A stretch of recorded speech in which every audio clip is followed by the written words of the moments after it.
Welcome to the Cool Lifting Podcast. Today we have Dr. Sean Harris and my co-host Eric, and we'll be talking about physical therapy, recovery, and all of that. Mm-hmm.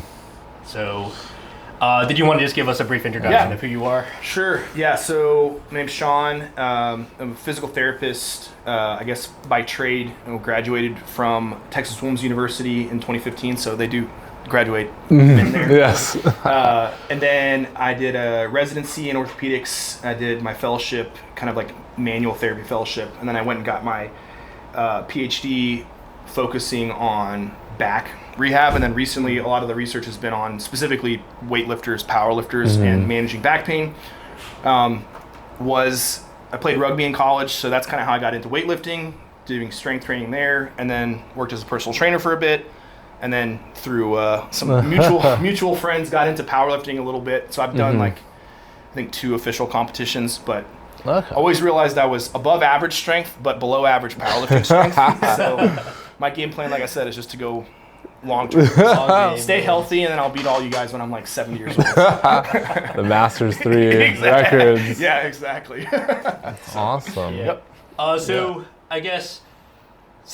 guess you've been in fitness for a while. Did the recovery part pique your interest first, or was it more of the strength performance side that kind of worked your way over? Yeah, definitely was more interested. So when I got to college, I always played sports in high school. I got to college and it was I didn't know anybody there, and so the only way that I met people was I'd go to the gym, I'd play pickup basketball, stuff like that, and so I started getting into fitness that way. Towards, I guess, my last year playing rugby, so my senior year of college, I injured my back weightlifting and I injured my shoulder and kind of found my way into the rehab space. But when I was 21, I had a spine surgeon tell me, hey, you've got degenerative disc disease. Don't ever weightlift ever again. You should probably quit playing sports.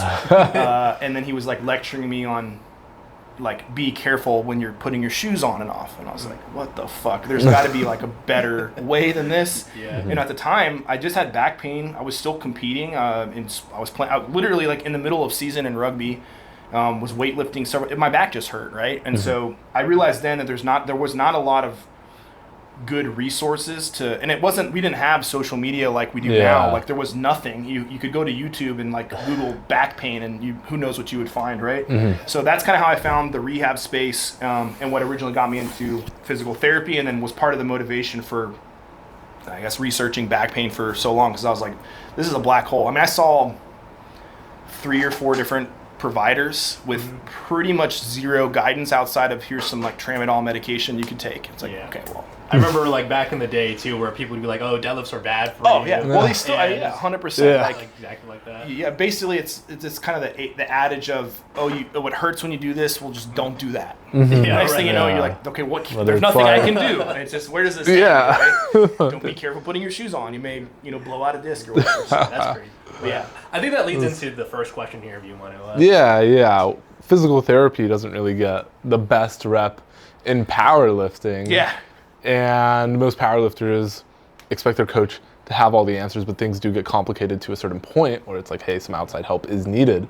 So where do general physical therapists really go wrong when it comes to addressing these things? Because there was something you said too on this one podcast where it was you put 20 strength coaches in a room, they'll all kind of say something different to get the athlete stronger, and then you put 20 physical therapists in a room and they'll all say 20 things differently to get the athlete healthy. Welcome to our healthcare system. So I think one thing that needs to be for people to understand physical therapy is that it is still a generalist degree. So you go to school for 3 years, a grad school, and yes, you have a doctorate, but when I take my board exam to get licensed, orthopedics is 25% of it. The rest of it is neuro, geriatrics. There's a whole so my wife is a physical therapist, same license that I do. She specializes in pediatrics though. So we have almost zero overlapping skills. We have the same license. Most PTs that graduate from PT school and start working in outpatient orthopedics they don't have any specialty knowledge on orthopedics. And what we learn in PT school is a lot of I thought, I'm going to learn how to squat We don't learn that in PT school. That's not part of the curriculum. When I took over one of the courses for the grad school, I added that in. So I bring all of the third year students to the gym and we go through basic setup for squatting and deadlifting, stuff like that. So if you're working with if you go to any general outpatient PT, most of them will have zero knowledge, strength conditioning knowledge, and zero experience with powerlifting specifically. So you really, if they have that experience, it's stuff they had before PT school, right? So it's not something you're going to gain. So yes, so in a perfect world, you have experience with powerlifting, you understand strength and conditioning, and then you add on PT to that, great, right? Then you can kind of build with that. But most people, if they don't have that knowledge previously, it's not going to happen in PT school. So the result is you injure your back, you go to a random PT clinic, there's a very low chance that you're going to get with somebody that understands the sport well enough to actually rehab you back into your sport. They may be able to calm your symptoms down a little bit, right? And then you add the layer, depending on where they trained at and who they studied under or whatever, you've got like PRI, McKenzie, Sourman, you've got all these different approaches. Nobody can agree on anything. And that's the hard, like for me, I'm always big on pushing critical thinking. Like if you can't critically think, it doesn't really matter what approach you go with, there's going to be problems, right? But it's so much easier for people to just follow one approach and forget about critically thinking. And that's what most people get sucked into. So I think that relates a lot with our powerlifting coaching. Like we all have the same toolbox, but you have to have the thought process, and problem solving to get to that. Because I think I can relate to this with my neck injury. I have a herniated disc in my neck, and it's like I've seen like a PT, an orthopedic recommended, but they're kind of just in the dark. And I kind of understand where you're coming from now. Where it's like, well, they are more of like a general like range of things that they can do to fix my problem. But yeah, and with spine pain, there isn't anything that is managed more differently than spine pain, because the way that, like again, think about PRI, Sourman, McKenzie, all those are three completely different like paradigms. And the hard part with spine pain is that like it just kind of depends on what's going to be helpful depending on how you assess things. And again, it takes critical thinking to kind of piece all that together. And that is, I think critical thinking is probably the biggest missing piece in healthcare in general, right? But to your point, you had mentioned like the toolbox. That's the analogy that I use is like, you know, think about all the extra courses and certifications you can get. That's going to expand your toolbox. But for me, let's go to that analogy. You bring a car with a broken down motor and you put me in a garage with all the fanciest tools you could ever imagine. I can't still fucking fix your car. It's not going to happen. I don't know. You give me any tool you want, it's not going to happen, right? If you take a person who knows about cars, knows how to fix cars, you give him a hammer, he's going to do a better job than me with a ton of tools. And that's why I always advocate, like, yes, you can get extra certifications and all that stuff. If you haven't learned how to think and critically think through these things, all those extra tools are just going to be extra tools in the toolbox that you don't know how to use, right? But that's unfortunately, especially now with social media, there's all these courses being pushed on like this new technique and this new whatever. If you look at the research, the technique really doesn't matter. It's when it's applied and how it's applied. It's dealing with pain is complex and dealing with people is complex, and you need to be able to balance those complexities, and that is not taught in school. Yeah, I gotcha. This kind of relates to my next question. So there's a lot of coaches that you mentioned that if you put them in a room, you got like 50 different answers. Right. Is there any like tools or maybe like people we should be looking for to kind of help this problem solving process? Yeah, I mean, I think you would want to, a good rule of thumb is, I guess, more of like what not to look for. Anytime, very rarely if someone speaks in absolutes, are they a good person to follow? Okay? So if they say, do this and it will always fix your back pain, do this and it'll always fix your setup, do this and what, very rarely is that someone that you should be listening to. Okay, and I say very rarely because I want to say never, but then that would put me into the absolute category, right? So that's a big thing, because even when you take something simple like shoulder pain and you just type in like shoulder pain rehab into Instagram, oh my God, you'll literally have one video that says, do this exercise and it'll fix it forever. And then you'll find another one's like, never do this exercise. And it's like, what the fuck is the difference, right? So I think what I would look for is avoid those types of people and look for people that are talking about the critical thinking process and speaking to the complexities of working with individuals. Because you take your injury, let's say, and you put it on a different person, the way that you may manage it is different. The person's different, their goals are different, their problems are different, and we need to be able to kind of acknowledge that people are complex, right?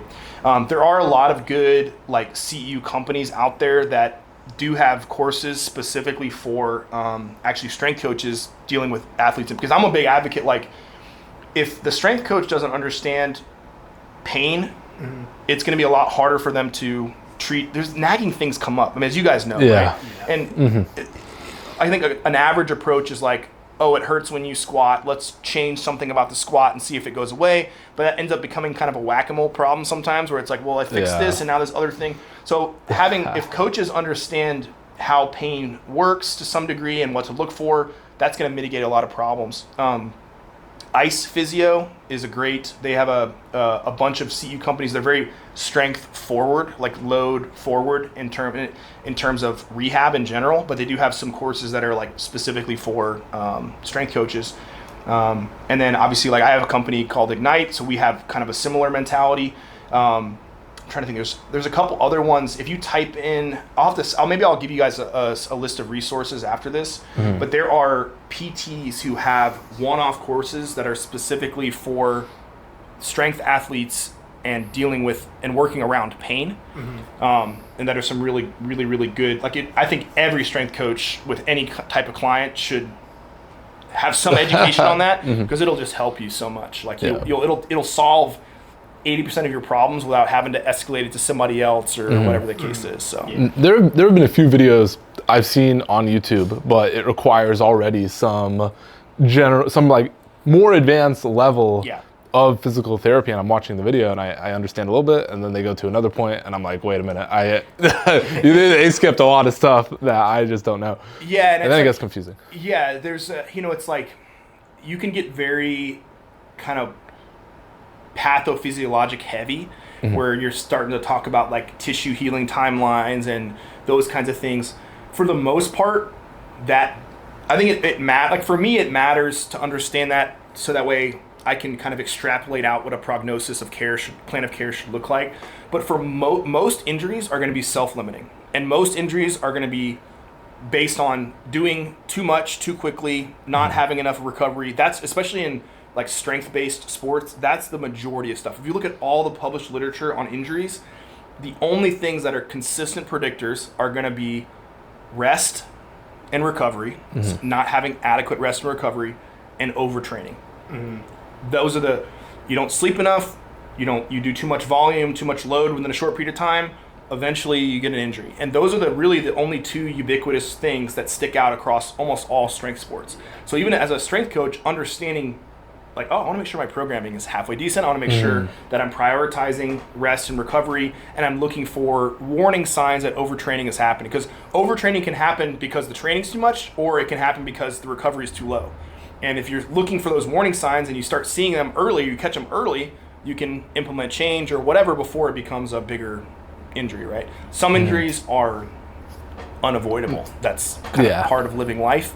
But a lot of them, there are things we can do, or at least kind of mitigate the damage, so it's not something. I mean, you guys have probably all had athletes with like a nagging problem for a year. It's always there to some degree, and that can be. And I don't know, maybe I'm speaking out of, but you may lose clients that way, where they're like, hey, I can't even powerlift anymore, and let me go find somebody else, right? So I think that's a good thing to look for, and it also will help. It'll decrease your gray hairs because you'll be able to take care of your people better, but also it should hopefully help you keep client retention and stuff like that. So. Yeah. It's funny that you mentioned that, because I've had athletes come to me who are injured, and like we'll just plan out their training so like the volume intensity increases over time, and like they'll naturally just get better. So I was just curious, like, I know this is a very nuanced question, but is there a ratio of like maybe like looking at someone's training, maybe like their volume intensity, and then like their overall technique with lifts, like if one weighs more than the other? I think definitely volume, and your body, the research is pretty clear that your body can adapt to almost any position. I posted on my Instagram story the other day, there's a guy with a he had a 50-degree curvature in his spine and had a fusion, like a multi-level fusion to fixate his spine, and he's still got very severe curvature. Mm-hmm. He's deadlifting 500 pounds, doing backflips, all kinds of stuff. Yeah. If given enough time, your body will physiologically adapt to almost any position in almost any load. Mm-hmm. So if we had to say which is going to be more important, it's not going to be how wide your hips are, those different things like that. It's going to be a lot more about how long are you ramping up your load. There's even there's tribes in South America that carry canoes on one side of their back, and they do it for so long and so consistently. They start off at a young age with a small canoe, and they get bigger, and they literally develop this like crazy fat hump on their shoulder to help mitigate that force. There's other tribes that do what's called neck elongation. So they start off at a young age, they put like a couple rings around their neck, and then they keep growing the rings to the point where their neck is like literally 6 inches longer than it should be. So we have a lot of documented evidence that given enough time to adapt, the body will do it. So for me, like when it comes to, because I get asked that question all the time, like, oh, well, you see my hip goes this way a little bit when I'm squatting, should I fix it? And where I draw the line is if I can connect it, if I can correlate it to their symptoms clinically, meaning like, hey, we've tried to avoid that position, we kept you symmetrical and it took away your pain, then let's go ahead and address it. But if it's not correlated clinically, I don't care really how bad it is, I leave it alone, right? So does that make sense? Yeah, no, I 100% agree. That's super common with the hip shift. Like the neuroticism. But sometimes it'll just be like a centimeter off, 100%. And then they'll be asking about it, and it's like, hey, you're progressing. And I have force plates in my clinic now, because what I've seen is even if they have a visible hip shift, a lot of times the force dispersion is equal. And so they're hip shifting because that is actually where, maybe they've got one leg that's slightly longer, or maybe they have a small curvature of their spine. Something is going on, and the reason they're shifting over is because that's actually midline for them. And so when you look at it on the force plate, they may have a slight deviation, but the actual force dispersion right to left is symmetrical. And sometimes showing them that, like, hey, look, I know you turn this way a little bit, but look at the force output's the same, that kind of puts them at ease. Or sometimes they just say they're super neurotic about it. So. I ran into a couple athletes who have one leg longer than the other, and at first one of them told me that. I'm like, I have no idea like if that's a good thing or a bad thing. But then training just kept going, and it was like, hey, this is just like anyone else. We are naturally asymmetric people, right? If you look at any, like even our faces, like you do a mirror of your face, it's asymmetric. Our bodies are asymmetric. The other thing too is that a lot of the tasks that we do on a daily basis is not symmetric. Therefore, we have muscular, whatever your dominant shoulder is, your shoulder blade is always going to sit slightly lower on your dominant arm. And that's just because the musculature for throwing and other unilateral things develops differently. And because we do the same activity with one arm, it looks different, right? The downside is that powerlifting is a symmetrical sport, right? It's not like Olympic weightlifting or shot put where there's some unilateral component to it. Every lift, squat, bench, deadlift, both arms, both legs doing the exact same thing for the most part, right? And so those, and then once they've seen something asymmetric, it's like, everything starts to unwind, right? That's the reason that everything's falling apart. But yeah, leg length discrepancies are super common. Sometimes it's actually like the bone itself. Sometimes it's the pelvis is different. I've had patients that have had, are you familiar with what's called hip dysplasia? What's that? Hip dysplasia is basically like a morphologic difference that happens out of the womb, so you're born with it, and it's the coverage of your pelvis, of your hip joint is different. It's not fully covered. Sometimes it's rotated slightly, and it's just the way they screen for it when you're a baby. That's like one of the first things they check for, because if it's very serious, you can have hip dislocations. But it's really common for people that have a mild dysplasia, sometimes on one side, sometimes on both, and they don't know about it. And then that's the reason why one leg looks longer than the other one, or one hip's rotated. These are structural. So for me, the very first thing is if I have someone that has some type of asymmetry, I try to determine if it's structural or not. Because if it's structural, you can do all the hip stretch band stuff you want to. It's not going to change it, right? It's literally the way that you're made. We're actually better off letting our body adapt to our anatomy than we are trying to force it into. It's like trying to force a round peg into a square hole, right? It's just not going to work. So right. I think, and that's the part that I've seen a lot of. This isn't just strength coaches; it's PTs too. They obsess over the biomechanics of it, where it's like everything has to be perfectly symmetrical. I've seen a lot and of it's that. just like, dude, you're gonna be chasing that for the rest of your career, you know. I was at a seminar too, and it was from Brad Couillard, if you're familiar with that coach. But he was saying the same thing. Like, there's a lot of coaches who will like micromanage someone's technique, but it gets to a point where this asymmetries will play a role. Yeah, and the hard part is that, again, this is what I mean by speaking in absolutes. Asymmetries sometimes matter, and sometimes they don't. And how do we determine the difference? Critical thinking. That's what I mean. It all comes back to thought process, right? And so I think there's a lot of pressure. I feel at some, I'm cash pay services, right? I don't take insurance, so it's kind of the same. People are coming to you for a service, and you're trying to provide that, and there's competition. There's people that will take their money to do the same thing. And so there's pressure for a lot of coaches to be like, well, how am I different? Okay, well, I'm different because I'm going to analyze you send me a picture of your squat, I'm going to show, and that's very objective. And on a surface, perception is reality, right? So from a perceived value standpoint, people are like, oh man, he's going through this detail, he's very detail oriented, he's mapped out exactly, that's why I'm squatting bad.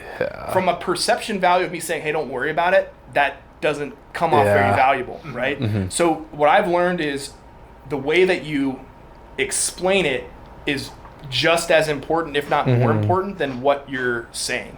So I don't ever tell a patient like, hey, don't worry about your hip shift. I will literally go through, hey, I see this, let's look at it together. Here's why I think that's happening. You have a structural deformity, you have a structural problem at your hip.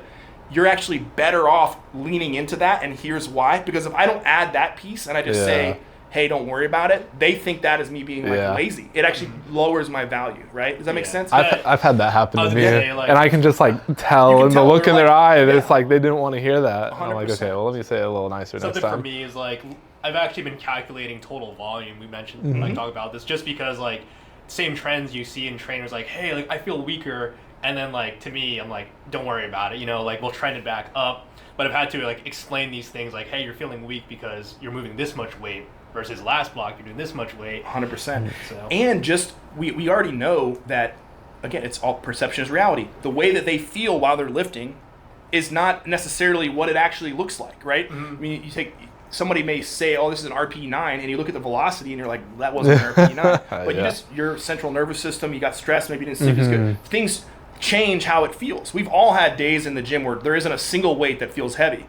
And we've had days where everything feels heavy, but it may move exactly the same. And so getting people you want to listen to how you feel, but you also need to look at the objective evidence as well. And it's like, okay, I watched the video back and it actually moved pretty fast, even though I felt like it was really heavy. Let me go with that as opposed to, whatever, right? And get them to understand that training is not going to be this linear ramp up to I'm the strongest person in the world, right? It's going to look a lot like this. And we just want to measure trends over time that things are improving. But the human body does not react and adapt like this.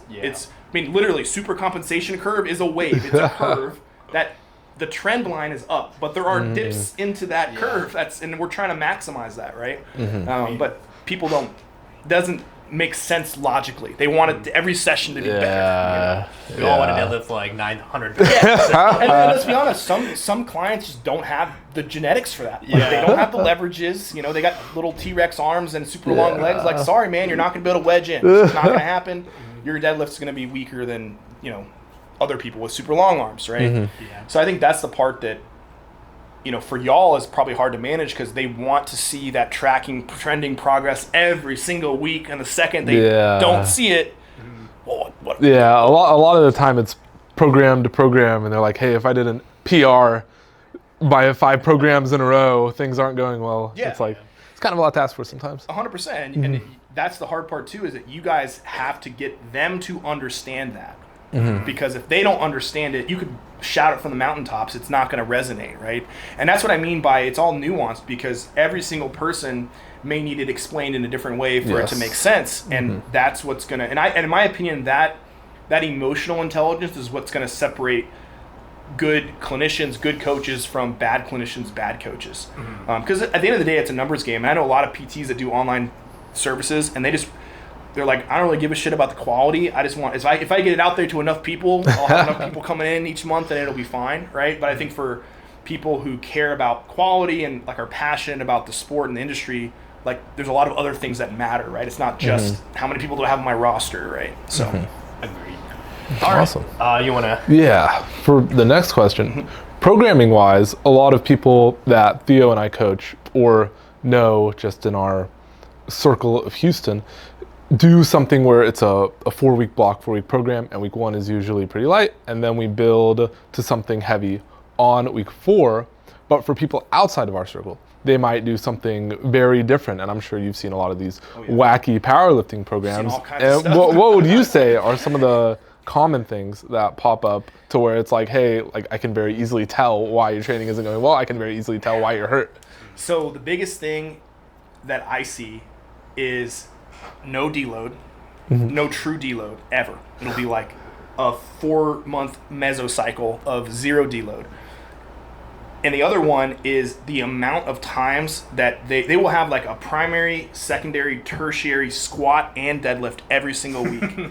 And a lot of these guys are, and I always think about like that plan probably would work on someone who's really advanced. Because again, think of the super compensation curve. The higher we get up to the peak, the more physiologic stress we need to see adaptations.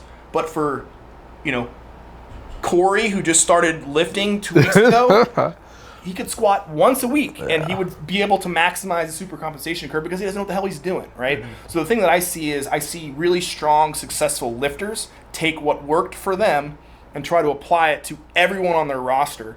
And it's very, I've had patients where I'm like, hey, it hurts when you're squatting. Okay, you feel it in your back, whatever. How much stronger have you gotten in the last month? Oh, my squat's gone up 100 pounds. Okay, how much, have you had any like off time? No. How many times a week are you squatting? 3.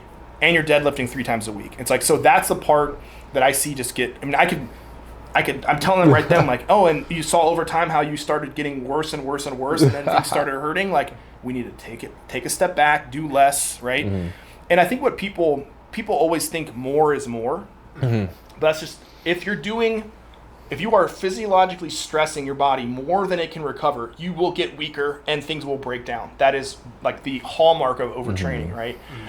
So those are the 2 biggest things is there's no true deload, which means our recovery is just not there, or the volume and intensity of their, with powerlifting, all 3, you have to be good, and you guys probably know this, like if squat and bench are going well, deadlift sucks. There's always something, like because it's so hard to keep all 3 of those compound lifts at their peak when there's overlap between them, right? But yeah, I've gotten in the habit now of like, I ask them, hey, what's your training look like? And I have them send me their program, and the stuff that I've seen from some coaches is just insane from a volume standpoint. And sometimes like the athlete can have a lot of volume and they will get strong quick within a month, but it's just really hard to last forever.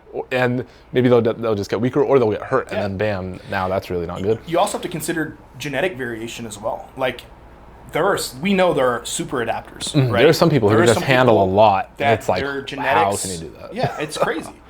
That's not everybody, right? And so it's like, I've had some athletes that they could do full body training. They could do an SBD every day, and they take a day off in the middle of the week, a day off at the end of the week, and they're good. That's not everyone, right? Like there are a lot of people that, and the other thing too is there's so many of other confounding variables, life, right? People always ask me too, like, oh, what's the biggest predictor to be successful in grad school? And I'm like, very rarely did we have people, we had 54 people that started in my class in PT school, and we lost 12 by the end of it. 9 or 10 of those 12 dropped out because of life stuff. Not because their grades were not good enough or whatever. It was because a family member passed away, they broke up with their girlfriend, they were too stressed out. Like that happens to your lifters too. And that is going to have a huge impact on their training quality and their recovery. And we know there are some people that they just live and breathe powerlifting and they have the space in their life for that to take up a huge part of it. There's other people with families, with work, with other things going on, and that your body can only deal with so much physiologic stress, and a small percentage of it's coming from the gym. The rest of your hours of the day are coming from life, right? So I think that's a big thing too, is like, are coaches even asking those questions, right? Like, are we even asking what's going on. Because I've had clients where their training goes great, and then all of a sudden it just nothing's changed in their training, but things just start popping up. And I'll ask them, like, did anything else going on in your life around that time? Oh yeah, my wife got let go from her job, so I had to pick up this extra shift. It's like, okay, well, that's the confounding variable. Your training was the same and you were recovering fine, and then something happened, right?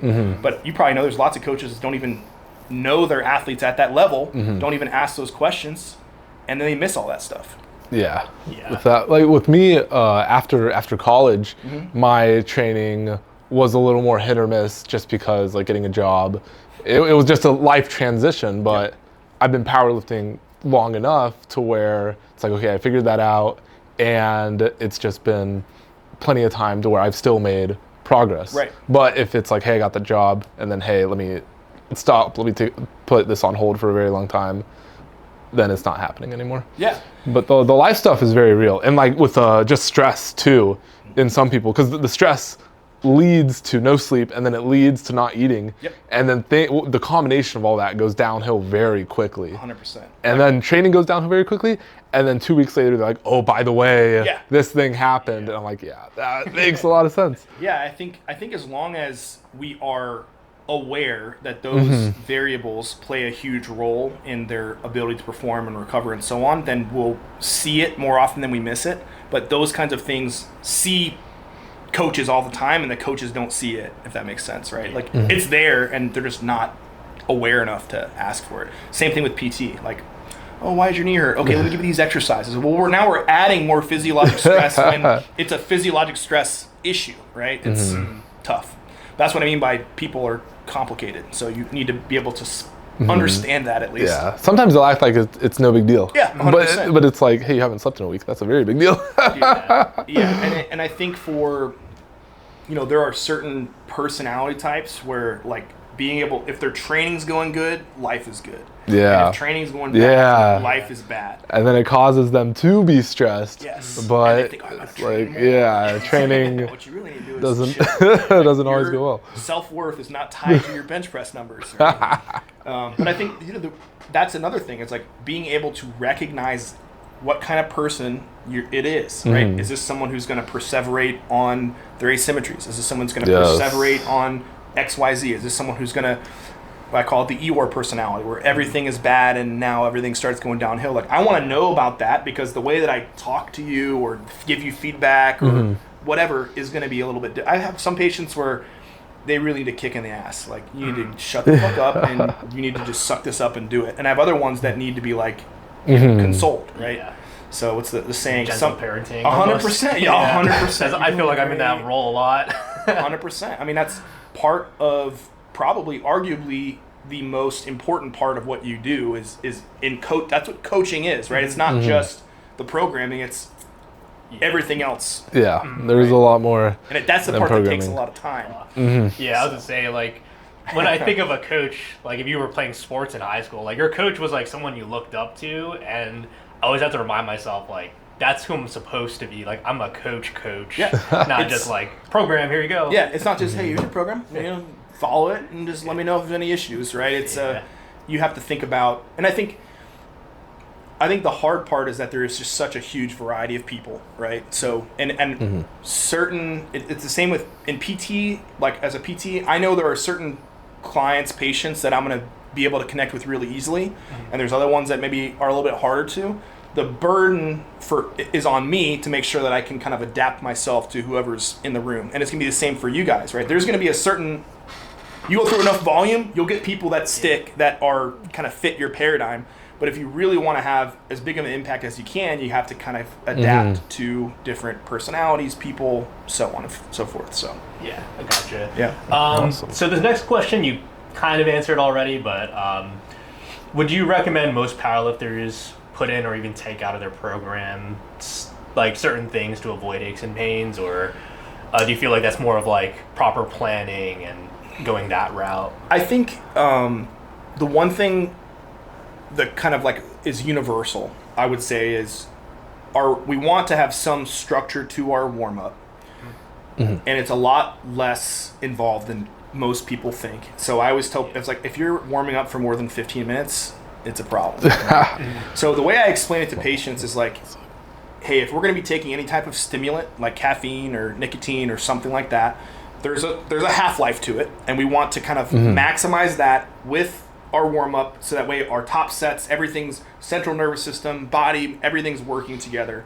And the timing of all that is important. So for example, I have clients that will take their pre-workout at home, and then they drive to the gym, and then they talk for 15 minutes, and then they start warming up. And by the time they're even starting their top sets, they're already on the down cycle for the caffeine intake. And it's like, well, you're wondering why your central nervous system is fried, because when you take caffeine, your heart rate starts going up, your central nervous system is activating. It only has enough juice for so long. And so if you're feeling fatigued in your top sets, you got to think about, what's my timing for ramp up? I also have people that will drink their pre-workout like a minute before they're about to work. Like they're like on the squat rack drinking their pre-workout. It's like, that's too early. And you're going to be all amped up on your down sets when you're doing your accessories, and you're missing out, right? So I think that the timing, if you do take a stimulant, the timing of that and having a process in place, warming up consistently the same way every single time. And the components that I look for, do something that gets your heart rate up. So that's like most important. Mirror or mimic the motion you're about to perform. So if you're squatting, your warm-up should look a little differently than if you're deadlifting or if you're benching, right? And then progressively add load. And that's it. So like, it's funny, in rugby, we had a whole warm-up routine. I never needed to warm up in rugby. Why? Because my central nervous system was through the roof before every game, right? Like jittery, the nerves, that's what your central nervous system is built for, fight or flight. It is to get you ready to perform at a high level. So if your warm-up is not stimulating your central nervous system, you're defeating the whole purpose. It doesn't matter what kind of exercise you do. It doesn't matter the hip this way or that way. What really matters is having a consistent program that's going to get your central nervous system where it needs to be in time with your top set. That's kind of the goal, right? So that would be the one thing that I think a lot more lifters need to focus on. And then it's just a matter of trial and error. Try some things out. Do you feel good when you foam roll first? If you do your breathing exercises, whatever, there can be different things, but you want to trial and error some things until you find a system that works for you. My warm-ups, even though I'm 15 years older than I was when I started powerlifting, my warm-ups are shorter than I used to be one of those people. Like, let me get in, do my back exercises, let me foam roll. Yeah, I'm sure we've been there. 30 minutes. I'm drinking my pre-workout, my belly's full, and I got to go pee, and I've been there, right? So now it's like, I'll walk into I don't have time anymore either. So I walk in, all right, you got 10 minutes to get loose, and that's how the process goes. So as far as like making what things shouldn't be in there, I can't really think of anything that would be like a generality. I know there are lots of things that I see people doing that they maybe shouldn't, but I think it's more focused on getting your body prepared for exercise. The warm-up thing too is sometimes someone will have their top set be at like 440, and then they'll do 1 red for 1 rep, and then 2 reds for 1 rep, 3 reds for 1 rep, and then they'll do 440 for 5. And it moves terribly. Yeah, and that, I've had to write on some people's programs like, hey, do this for your warm-up, and it's literally just super basic, more reps. Normal progression. I would tell them whatever rep your top set is, that's what you should do for your warm-up. So if it's 2, do 2 reps of everything, right? But extrapolate it out, right? But if it's 5, do 5, right? You want to, that's part of the warm-up is mental, it's preparatory, it's getting, and also other big thing too is when they're warming up, mentally trying to think like, I've got that much weight on my back and I'm doing, so everything is kind of like mirroring what your top set, it's very purposeful. So it's like, hey, I know I have a top set of 500 pounds for 2 reps. With the bar, with 1 plate, with 2 plates, with 3 plates, all the way up, I'm doing 2 reps, and I'm imagining in my head that I have 500 pounds and I'm successful with my lift. That will psychologically give you, you've probably also heard people like, they don't, especially with keel plates, they don't even know how much is on the bar. And they move it, and like, oh my God, I'm surprised. Because they didn't psychologically know how much it was, and therefore they couldn't psychologically psych themselves out for the weight. I think that the way that they structure that warm-up is important. I know that like Russ is really big on every rep he does it the same way. And there isn't a single person I've ever seen have more of a ritual. It's very but there is evidence behind that, and I think for me, I'll visualize, I have all that, but I'm never going to be one to like do sprints in the gym, or like there's variances, right, depending on your personality. But for him, that helps get him into like the zone to lift. Yeah. And so depending on your personality and what you like, there's probably a way to do that. He used to play football too. I would say, so it's like literally, his pregame ritual, right? 100%. I get it.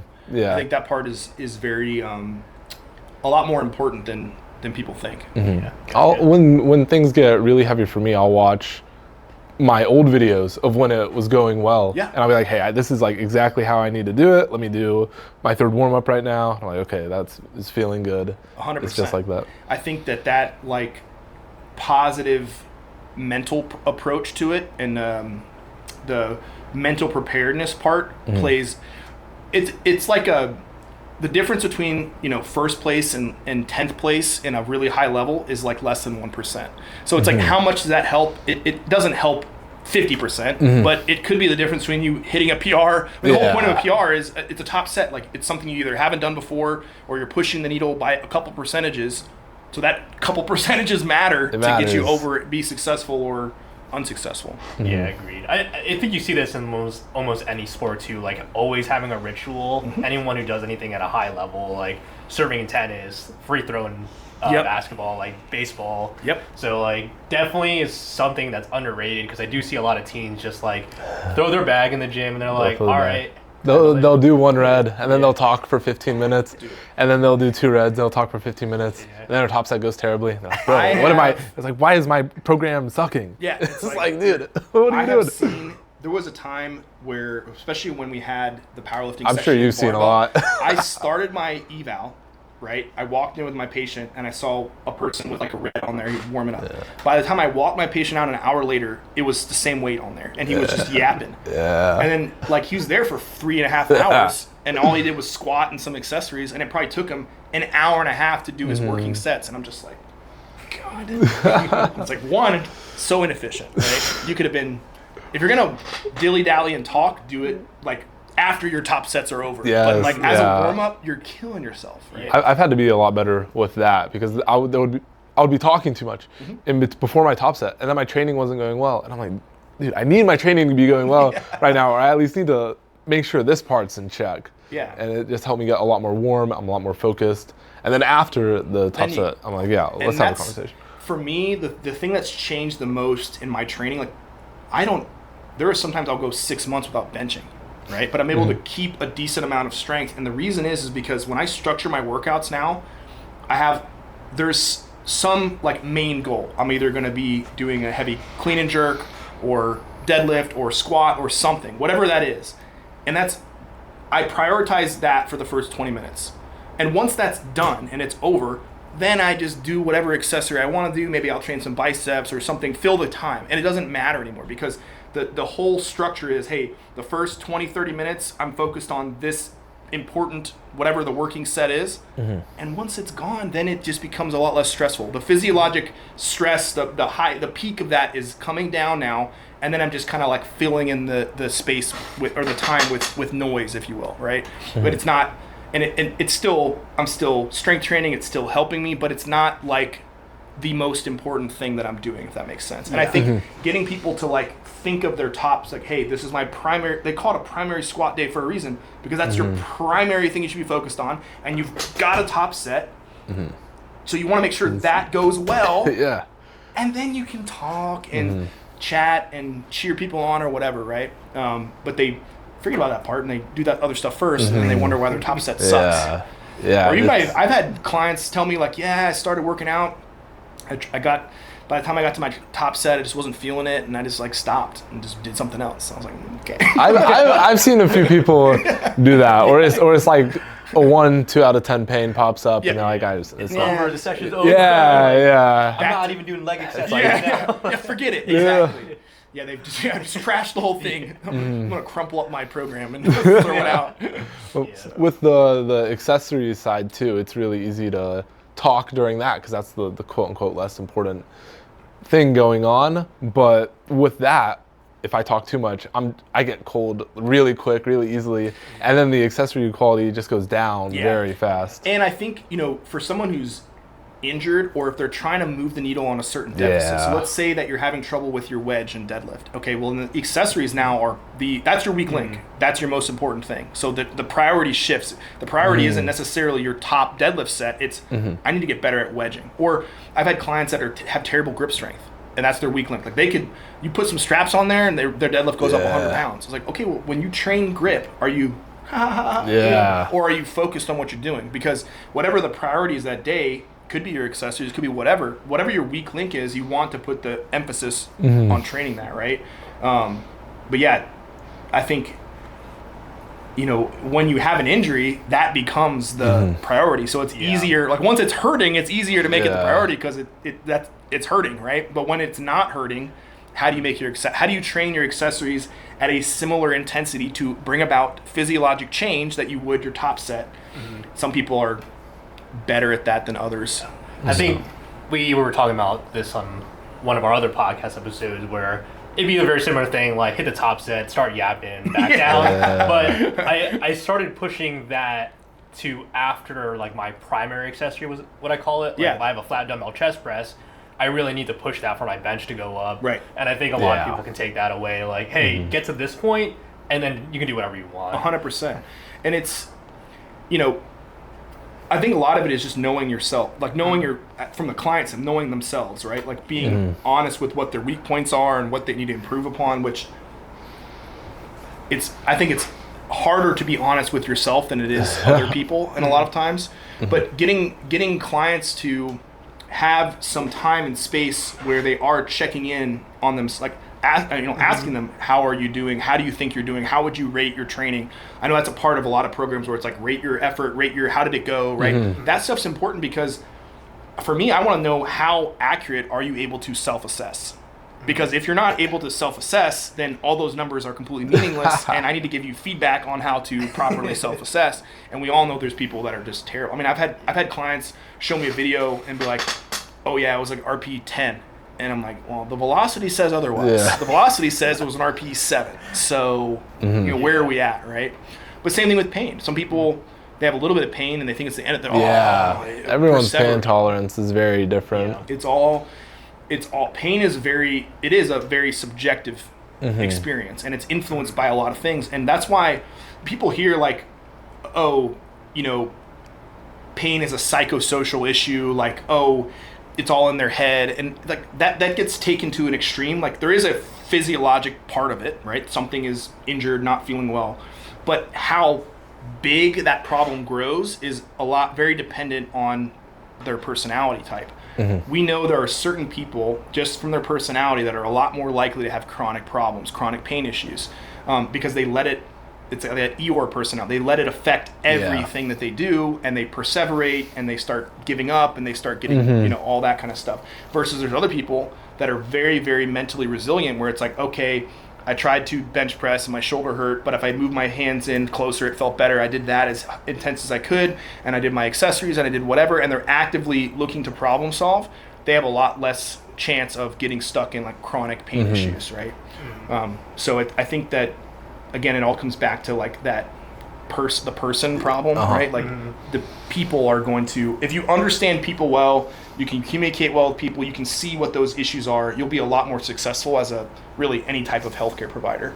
Right? People are our subjects, right? So something that my coach told me is like, when you have these neurotic clients, like you really have to get to the root cause of why they're that way, and then coach that problem in themselves. And then things kind of like 100%. It's man, and that's the hard part, right? It's like you almost need like a minor major in psychology for sure, right, to be able to do that. But that it's just true. Like we always joke, physical therapy is half physical and half mental. Like it's getting to that other part of things, and it's the same thing with coaching because. The similarity is it's people. Like people have very much people problems. People. Right? And you have to figure out how those people problems affect their training. Awesome. I guess it kind of relates to our next question. Yeah, this one ties in with the warm-up with taking very long, but just the rabbit hole of corrective exercises. And I'll see some athletes do 20 to 30 minutes of corrective exercises, but then they aren't even that strong. And I also don't think like they're that hurt sometimes, because they'll tell me about it and it's like, it doesn't really sound that bad. Or they're that imbalanced or whatever they want to call it, but sometimes like a drill feels good, and then it can lead to more drills going on, but then later you're doing all these drills and you're still struggling. And how do you know when you're doing too much or if it's even needed? Sometimes they'll do their own little self-researching, and then they'll do something else and they won't even tell you.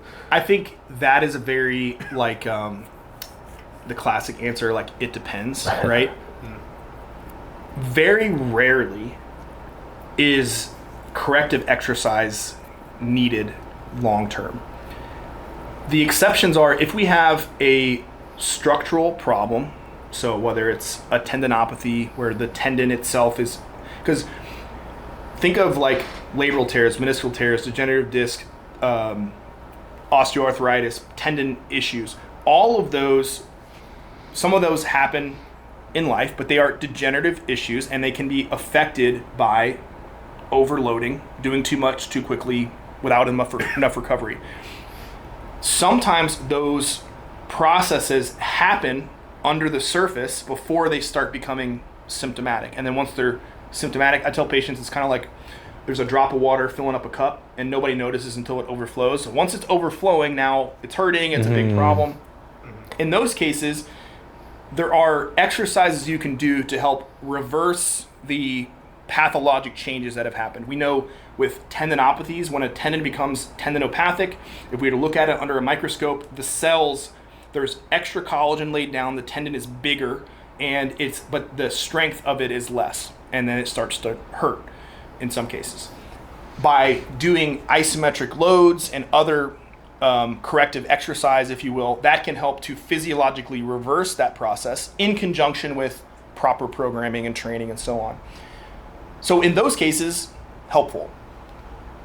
If you're doing more than 10 or 15 minutes of rehab stuff and your training, in my opinion, there's very few cases where I think that's appropriate. I think if it's going to be corrective, it should be very specific and correlated with whatever pathology that you have. Where the struggle comes is that, again, if you are a McKenzie therapist, let's say, and you follow the McKenzie protocol, it's all about derangements and repetitive motions and so on. Oh, you have a lumbar derangement, and here are 15 exercises that you would have to do to, correct that. That doesn't make any sense from a physiologic standpoint, but that is often what's prescribed to people. And to your point, what happens with people who are injured, especially if, let's say, they go to somewhere and they didn't quite get stuff that they needed to get better, well, they found 2 exercises that seemed to help, and they go to see somebody else and they found 2 more, and next thing you know, this list of things just grow, long. Right? And now they're doing rehab for an hour a day. So one of the things that I do, if I see someone that has seen somebody else or has a rehab program, I'll ask them to show me what they are doing. I ask them what they find, hey, out of this list, what do you find value in? And then I ask them, are you open to like a different opinion on this? And if they say, hey, I really like this program, I really want to keep doing it, I don't touch it, because then it starts making a divide between me and the patient, right? But if they say, oh yeah, like I'm only doing it because so and so told me, and I think it's what I'm supposed to be doing, but I'm open to suggestions, then the first thing I do is pare all that down to get it to as minimally effective as we can. Meaning, what is the minimal dosage that you can do as a corrective exercise to be effective and get the results that we want? When we are, especially in powerlifting, strength training is going to be corrective. If you can get the tendon, the tissue to cooperate, and then you just get stronger, that's going to fix all those problems. So let's get you to that point as quickly as possible, right? And the funny thing is, like, half the time corrective exercises are just manipulating like pain receptors and mechanoreceptors to make things feel better without actually physiologically changing anything. So then the result is that you said is, well, I did this and it made this feel better, and then I continued squatting and then this hurt, and then I had to do this other one, and next thing you know, it's like a whack-a-mole That's situation. the perfect word for it. I think you like really described well your like critical thinking, because like I feel like a lot of people just like throw 5 different things and they might fix it, but then they have no idea what works. No, it's the cookie cutter approach where it's like hey, you have back pain, here's my back pain exercises. See what shotgun, let's see what works, what sticks. Versus let me critically think and say, what are you currently doing? Yeah. Where are you at? Where do you need to go? How do I intervene with as little force as possible to get you where you need to be? But again, that takes all the things we talked about. So I have to have a good understanding of the biomechanics and all the pathophysiology that goes into it. I have to critically think about who you are and what your training is. I have to understand the sport well enough to integrate all those things, right? And so that's the part that, going back to like the very first question, like PTs, maybe they know the pathophysiology, but they don't know the sport, they don't know the exercise progression. So how the hell are they going to bridge that gap? Well, the only option they have then is just to throw a bunch of crap and see if that helps, right?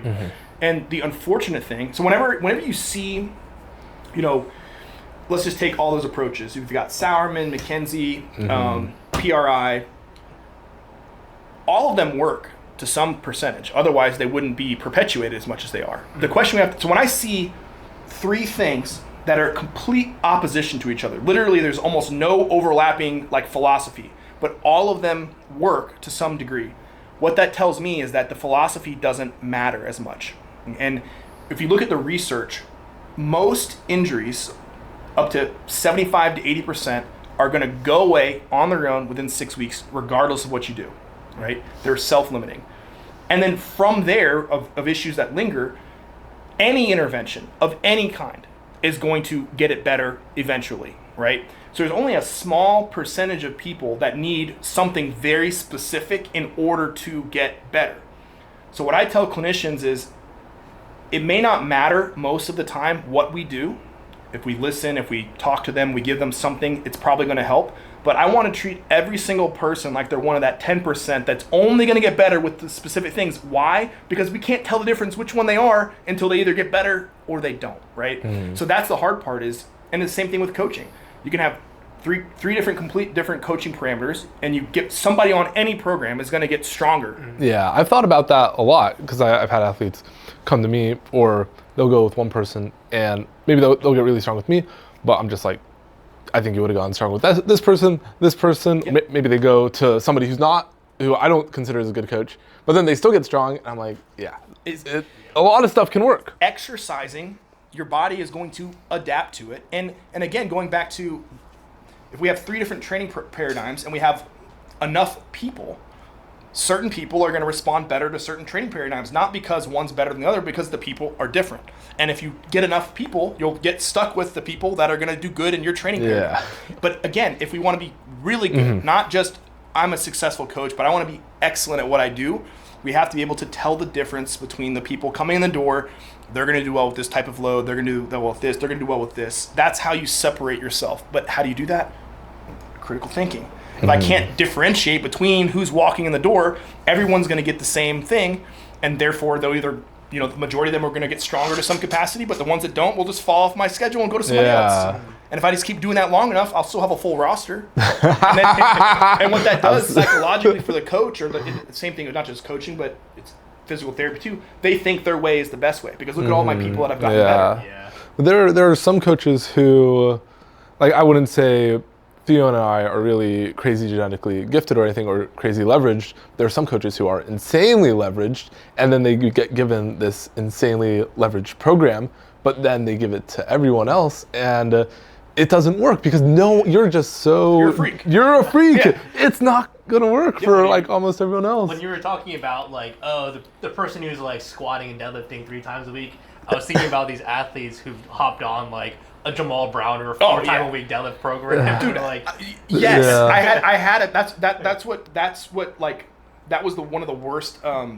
This was a guy who maybe had a month of lifting experience. He bought his program and was deadlifting like 4 times a week. It was one of the deadlift, like blow up your deadlift. It was a great program for Jamal. Yeah. Right? For this new lifter, a lot. I was like, dude, you just need to squat once a week, deadlift once a week, bench once a week, and do some other cross training.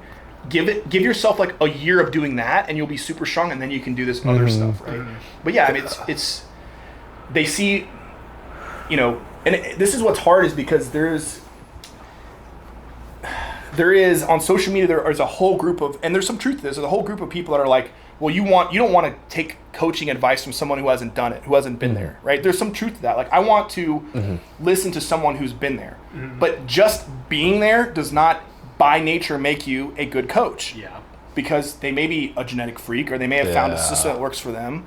And so you need someone with both. I want someone who's been there to some capacity, who's doing what they are preaching, right? But also understands all the complexities and nuance that goes into developing a program for different people and progressing it and so on and so forth. But that's that in itself is a dichotomy, right? It's hard for people to balance that. So yeah, there has to be like a fine balance of like the ratio of your actual experience, right, and then like your how much you actually study 100%. Whatever field you're in. Yeah. There's one athlete I have who got one of those online programs from someone very gifted, and I looked at it, and it was just a lot of work, but they were just able to handle it so well. I'm like, wow, you really got lucky with this one, because I don't think I could handle this at all. Ryan. I would say, I think I had a client in that same situation. I was like, how are you even doing this? And then there's another guy, I don't coach him, but I just know him. He was doing this online program where it was like 3 times a week SBD, and it was just a ton of work overall. And he got pretty strong after 8 weeks, but then after he tried like doing something just not 3 times a week SBD, it was also like 8 sets on each. He tried doing something that was a little less, but now it's going down a bit just because he needs to get used to that for a little bit. Yeah.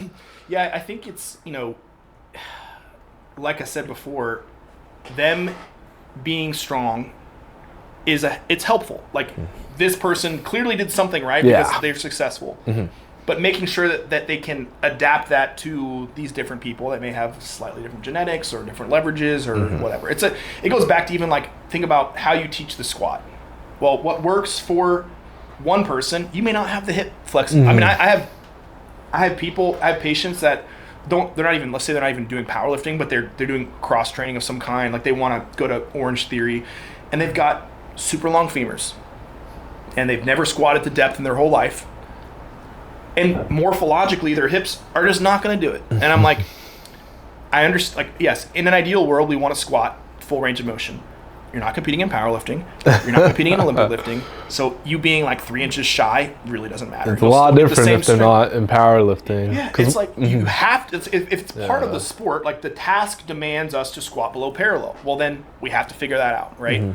But for an Orange Theory person to squat to parallel, there's no reason for it. So if their hips are like screaming at them, we don't like this, then just don't do it.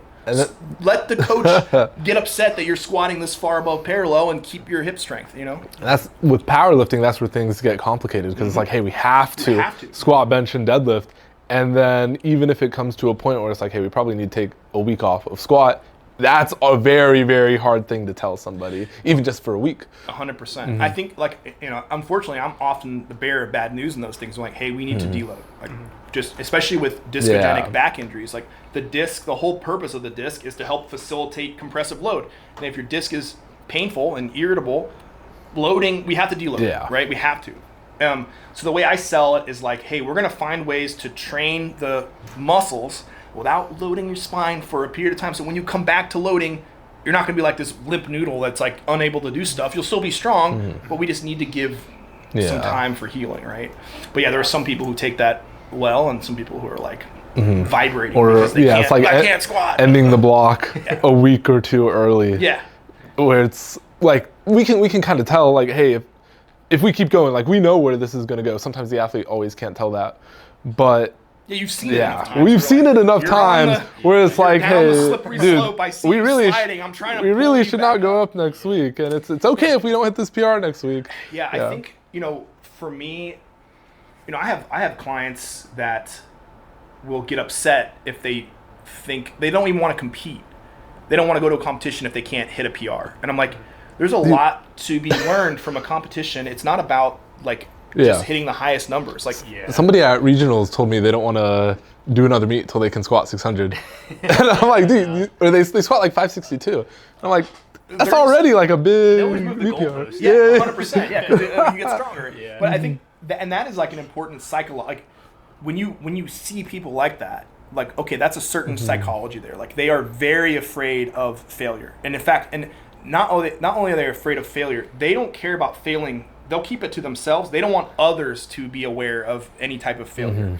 And that's an important thing to, like, try to help them get through and get over, because that will be limited, right? Like, if you're afraid of, oh, I can't even be consistent with my training because I'm not going to PR every single mesocycle, like, that's a problem. Like, again, we already talked about how there's going to be ebbs and flows, and psychologically, if you can't even, I'm not even going to be able to put the will together to be able to squat if it's not this weight, right? Like, that is an issue that you need to grow through, because it's going to limit you in your growth, especially longevity. That's why you see so many people drop out. As soon as they stop hitting PRs, like, this isn't fun anymore. I'm out of this sport, right? It's like, dude, it's not, okay, PRs are cool, but, like, this is good for your body, you know? Around the 3-year mark is when things start to get hard. And no more newbie games. Shelf life of powerlifters. Something pops up, whether it's just us needing to find a more dialed in program, or they get hurt.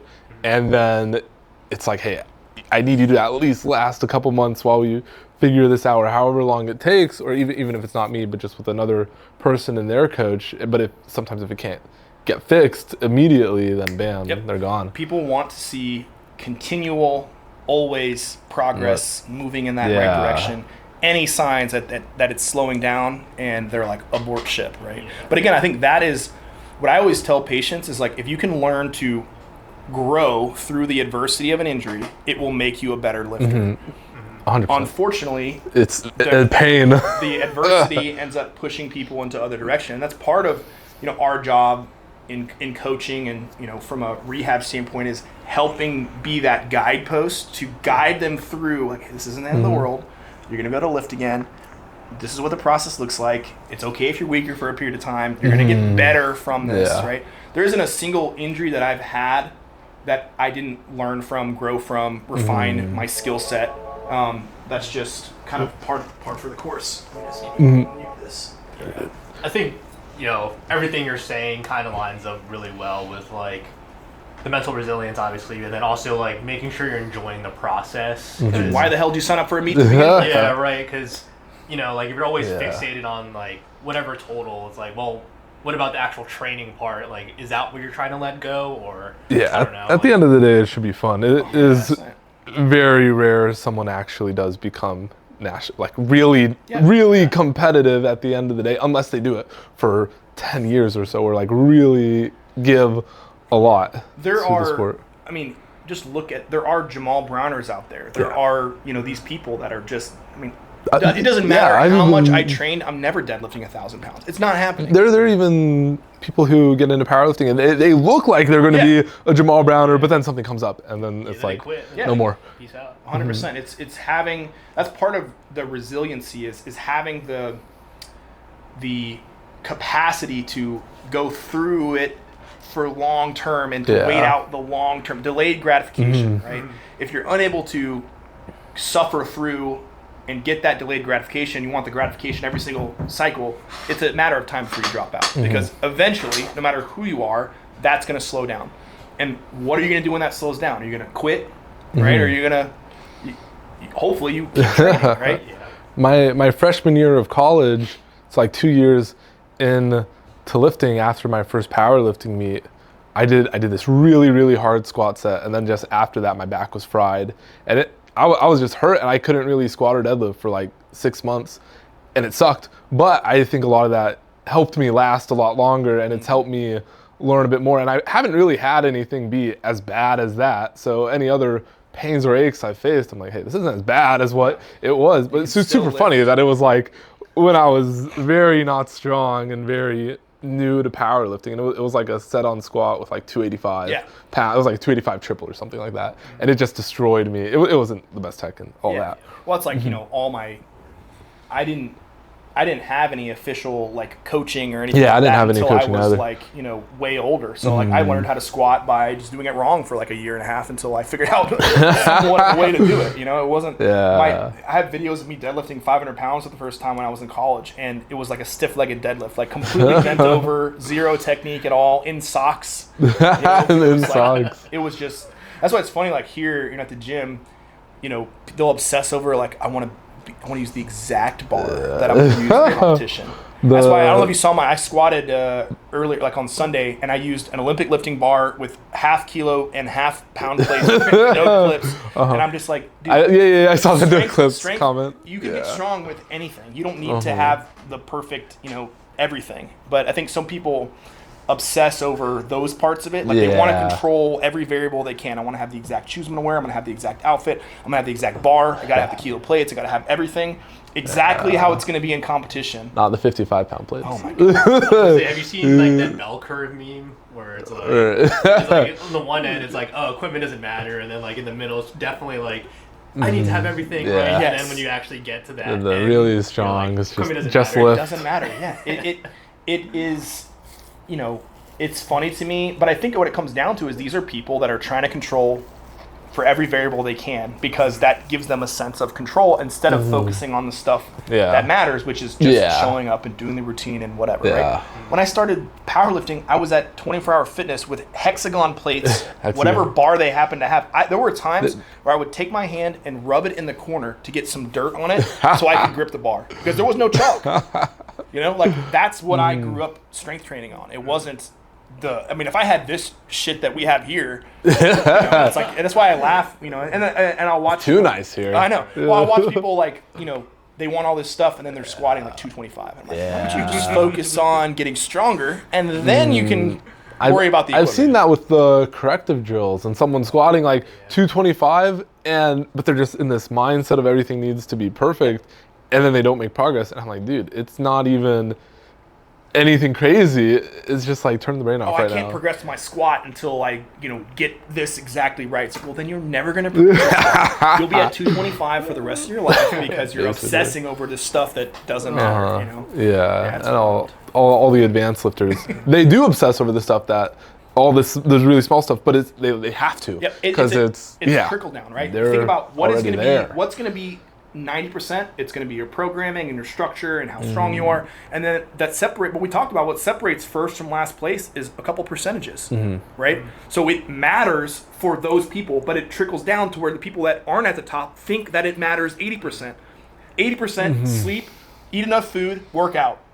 You do those three things, you're going to get stronger consistently over time, and maybe eventually you'll be in that top 10% where it matters, right? But instead, they don't sleep good. They eat like shit. Their programming sucks. And they're obsessing over the belt and the bar and the knee straps and all this other crap. And it's like, dude, because the strong guy obsesses over those things. It's like you guys are in completely different situations here. Right? The sleep is very rare to find. I found with a lot of other variables, they'll admit that it might not be perfect, but with the sleep, everyone says they always get their sleep.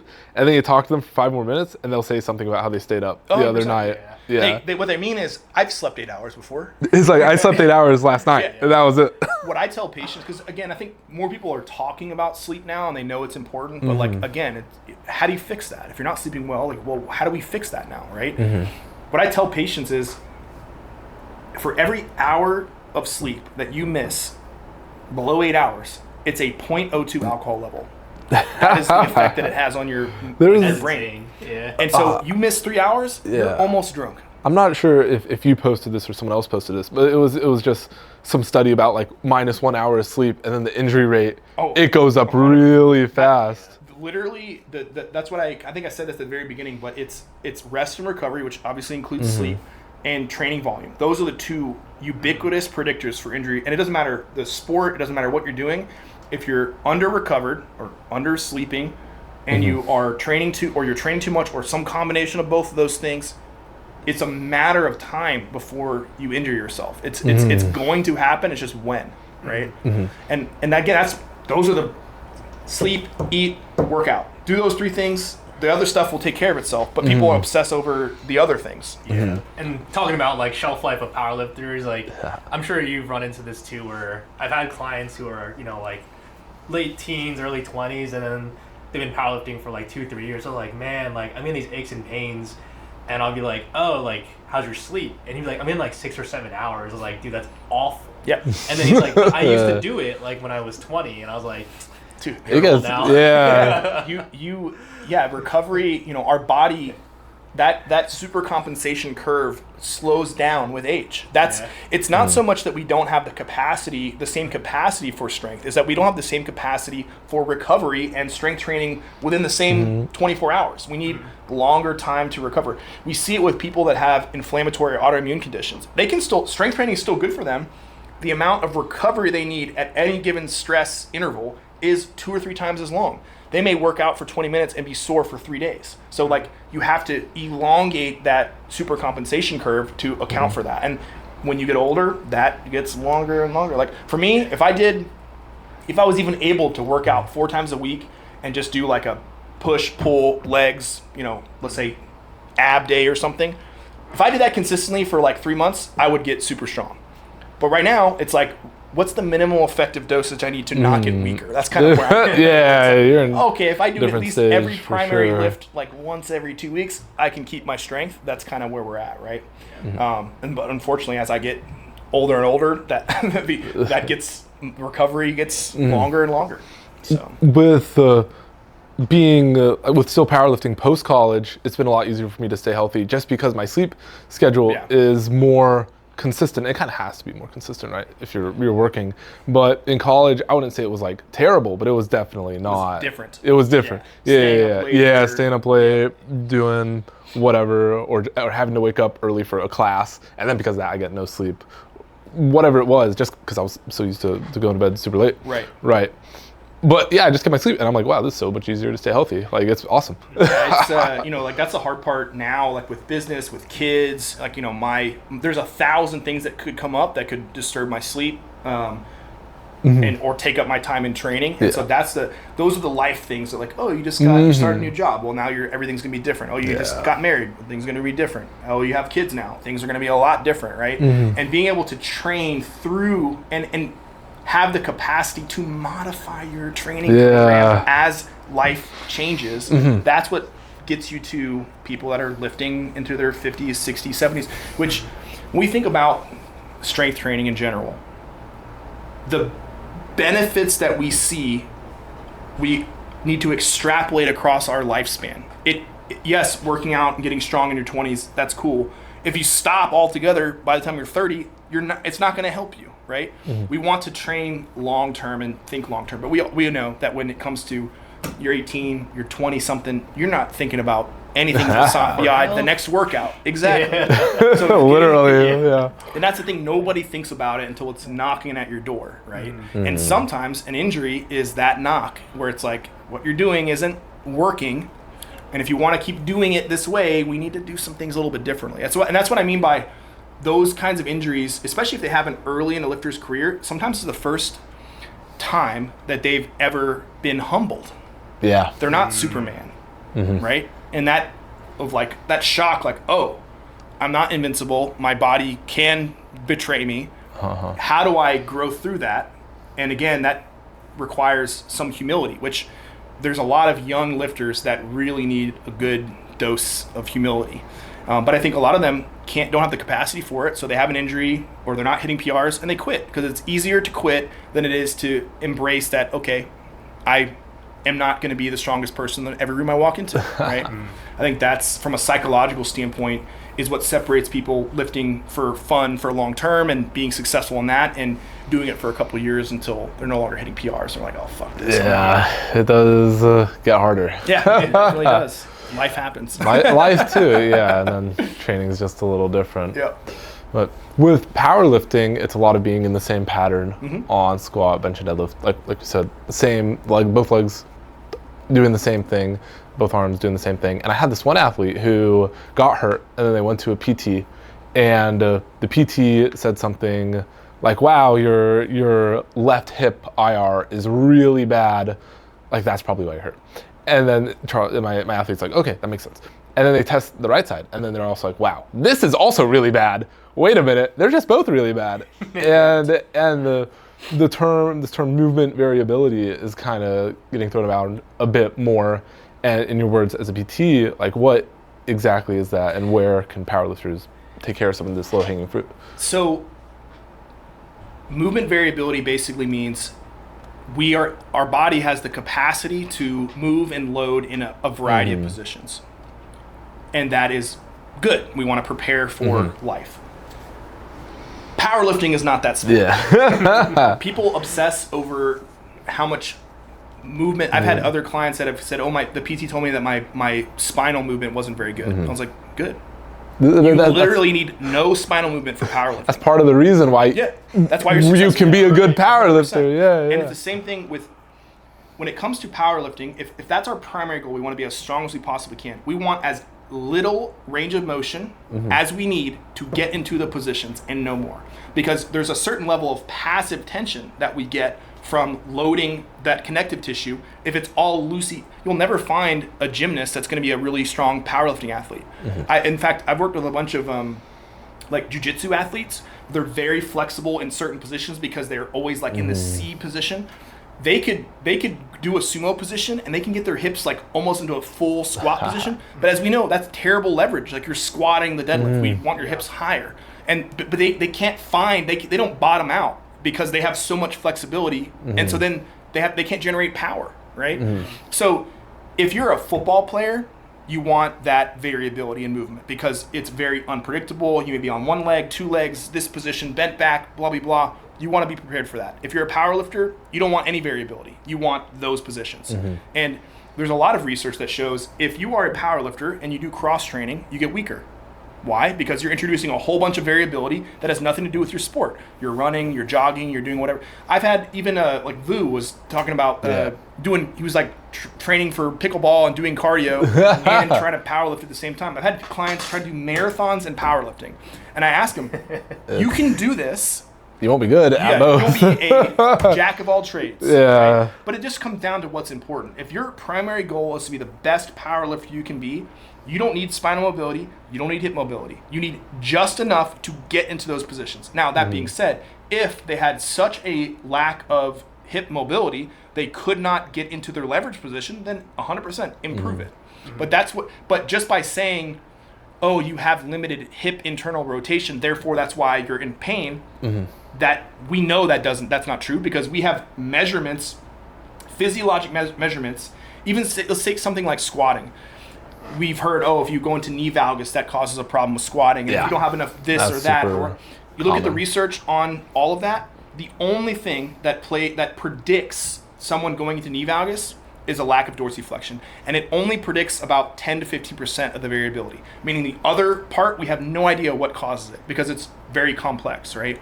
But you'll have PTs that are like, you got your hip is stuck in internal rotation, and that's why your knee hurts too. That the research tells us that is definitely not the case, right?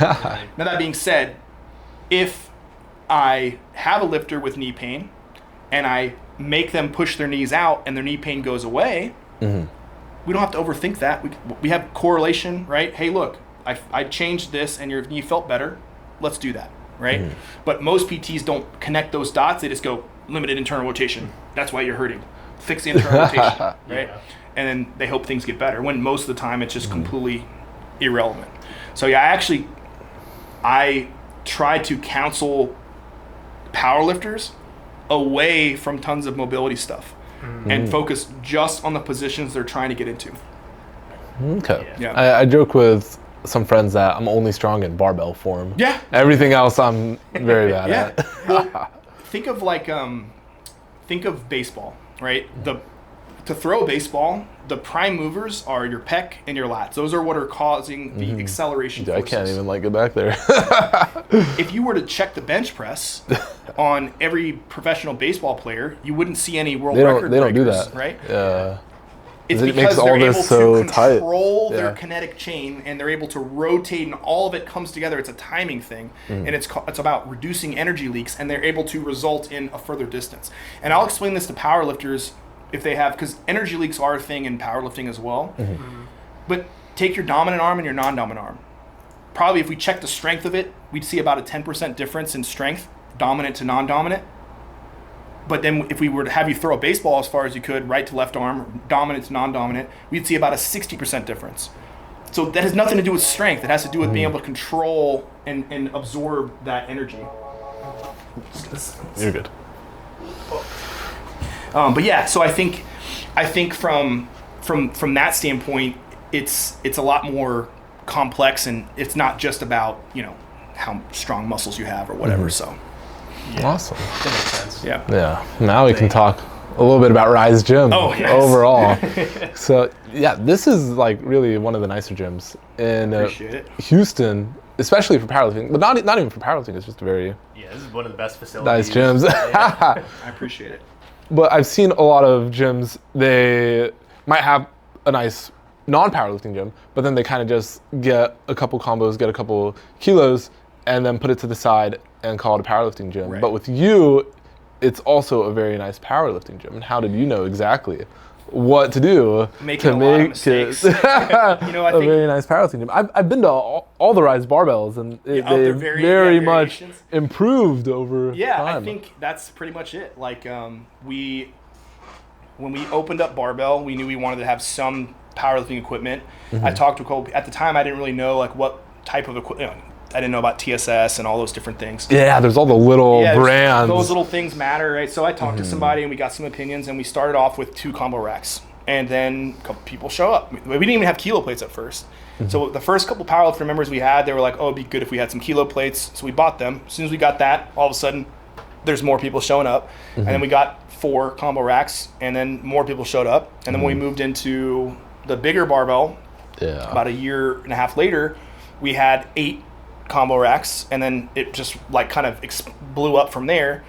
I think for me, the philosophy on, and this isn't just for gyms, I think this is just like in general in life, I'm not afraid to make mistakes. In fact, the way I look at it is like the sooner that I make these mistakes, the sooner I get the information that I need. So I kind of want to accelerate the process of making mistakes.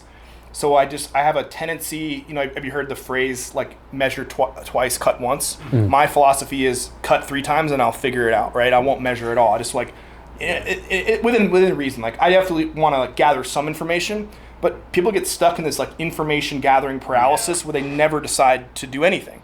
And I kind of limit myself, hey, I'm going to think about this and get some data for a period of time, and then I'm going to move forward. And then as soon as I move forward, I'll learn and I will adapt. So it's really about just progressively getting better, which to be honest, there's probably a lot of parallels to strength training in that, right? Like we're going to start here and then we're going to continue to work on improving. I think where a lot of the hard part building a powerlifting only gym is that it's a very small demographic. And I've seen a lot of powerlifting only gyms go out of business because it just can't sustain general population. So for us, it's how do we cater to this population and have the equipment that they want, but also have stuff that other people that just want to strength train can do, and how do we cross-pollinate, right? Because there are some people who do machines and other strength training that want to learn how to squat and deadlift and so on. That's part of their program, and we have the equipment for that. And there's lots of powerlifters that want to train accessories on machines and other things, right? So there's cross-pollination there. But I think that the big thing is just making sure that you're building a gym that fits the demographic in your area and not what you would like to work out on. Because if it was up to me, I'd have like an Olympic lifting platform, a combo rack.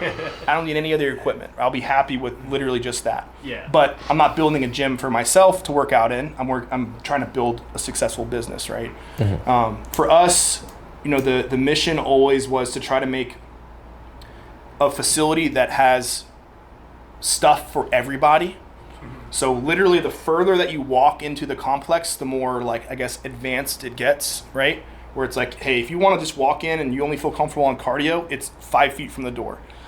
You go further into the main gym and we start getting more into free weights and dumbbells and Olympic lifting, but some people don't even ever get that far. Or maybe it takes them, we've had a lot of people start off with cardio and machines, and as they get more comfortable and they meet more people, then they start into group classes, and that introduces them into strength training. And next thing you know, after a year, they've progressed and graduated through the facility, which is the goal. Because for me, I know how important exercise is for societal health.